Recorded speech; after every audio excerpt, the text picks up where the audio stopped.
седмицата се пишат с главна буква на английски.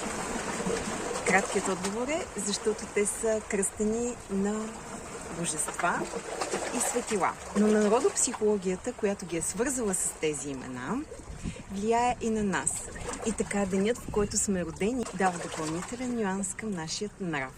Искате ли да ви разкажа? Понеделник е денят на Луната. В астрологията Луната е свързана със света на емоциите.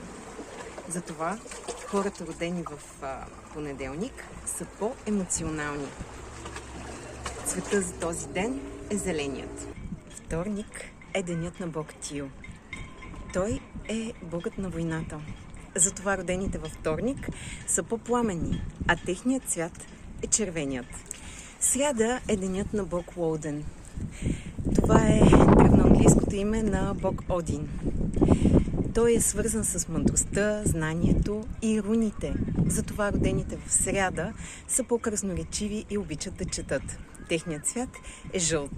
Четвъртък е денят на бог Thor, богът на гръмотевиците и мълниите.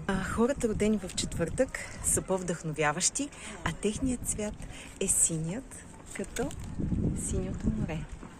Петък е единственият ден, който е кръстен на богиня, богинята Фрея. Фрея е богинята на любовта. Затова хората, родени в петък, обичат хармонията и красотата.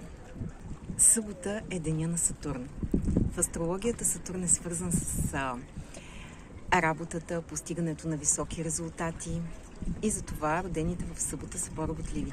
Техният цвят е лилавият. Неделя е най-хубавият ден, в който може да се родите, защото това е деня на Слънцето и всички ваши лични и слънчеви качества ще бъдат подчертани.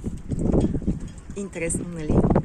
В моя живот, сред моите близки, роднини и познати, намирам много потвърждение за тази теория.